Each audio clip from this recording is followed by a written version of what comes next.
কল্পনা করুন, আপনি সকালে ঘুম থেকে উঠলেন, জানালা দিয়ে তাকিয়ে দেখলেন পৃথিবীর নীল আকাশ নয়, বরং লাল ধুলার ঝড় বইছে।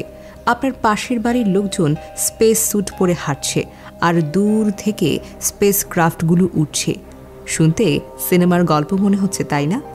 বিজ্ঞানীরা বলছেন এটি ভবিষ্যতের বাস্তবতা হতে পারে। জ্ঞান পিপাসুর এই পর্বে আমরা জানব মঙ্গল গ্রহে মানুষের বসবাসের সম্ভাবনা কতটা বাস্তব। তো চলুন জেনে নেওয়া যাক মঙ্গল গ্রহে মানুষের বসবাসের সম্ভাবনা। আর হ্যাঁ, আপনারা যারা বিজ্ঞান, প্রযুক্তি, ইতিহাস, সাহিত্য, সভ্যতা, স্বাস্থ্য, বিশ্ব রহস্য ইত্যাদি বিষয় নিয়ে দারুণ দারুণ কিছু জানতে চান এবং শিখতে চান, তারা অবশ্যই চ্যানেলটা সাবস্ক্রাইব করবেন।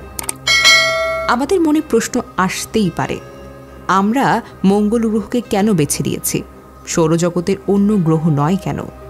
আসুন মঙ্গল গ্রহকে বেছে নেয়ার কিছু কারণ জেনে নেওয়া যাক। এটি পৃথিবীর তুলনায় অনেক কাছের একটি গ্রহ, প্রায় 54.6 মিলিয়ন কিলোমিটার দূরে। মঙ্গল গ্রহের দিন রাতের চক্র প্রায় পৃথিবীর মতো, 24.6 ঘন্টা। এখানে রয়েছে পানি, বরফ আকারে, যা ভবিষ্যতে বিশুদ্ধ করা সম্ভব। মঙ্গল গ্রহের ভূপৃষ্ঠে রয়েছে উপযুক্ত মাটি, যা ভবিষ্যতে চাষাবাদের জন্য ব্যবহার করা হতে পারে। তাহলে প্রশ্ন হলো, আমরা কি সেখানে টিকে থাকতে পারবো? আসুন জেনে নেই মঙ্গল গ্রহে বসবাসের জন্য আমাদের কি কি চ্যালেঞ্জের মুখোমুখি হতে হবে। যদিও মঙ্গল গ্রহকে সম্ভাব্য দ্বিতীয় পৃথিবী বলা হচ্ছে, কিন্তু এখানে বাস করাটা এতটাও সহজ নয়। সব থেকে বড় সমস্যাগুলো হলো, মঙ্গলে কোনো বাতাস নেই। মঙ্গলের বাতাসে 95% কার্বন ডাইঅক্সাইড, যা মানুষ শ্বাস নিতে পারবে না। মঙ্গল অত্যন্ত ঠান্ডা। মঙ্গলের গড় তাপমাত্রা -63°C, যা অ্যান্টার্কটিকার চেয়েও আরও বেশি ঠান্ডা। মধ্যাকর্ষণ কম। মঙ্গলের মধ্যাকর্ষণ পৃথিবীর 38% মাত্র, যা মানুষের শরীরের জন্য সমস্যা সৃষ্টি হতে পারে। রেডিয়েশন, মহাজাগতিক বিকিরণ এতটাই বেশি যে দীর্ঘ সময় বসবাস করলে ক্যান্সারের ঝুঁকিটা পর্যন্ত বাড়তে পারে। তাহলে মানুষ মঙ্গলে বেঁচে থাকতে পারবে কিভাবে? আর কিভাবেই বা আমরা মঙ্গলে টিকে থাকতে পারি? বিজ্ঞানীরা বলছেন, মঙ্গল গ্রহে টিকে থাকার জন্য আমাদের প্রধান 3টা উপাদান দরকার: উপযুক্ত বসবাসের জায়গা, অক্সিজেন উৎপাদন, খাবার ও পানি। উপযুক্ত বসবাসের জায়গা।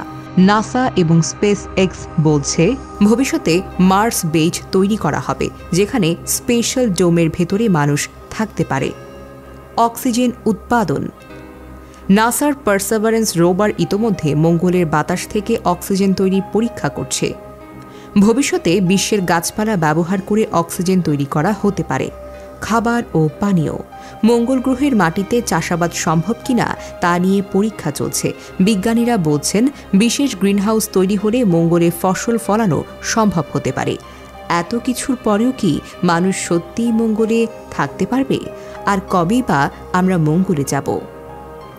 স্পেস এক্স এবং নাসা বলছে 2030 সালের মধ্যেই মানুষ প্রথম মঙ্গল গ্রহে পা রাখতে পারবে।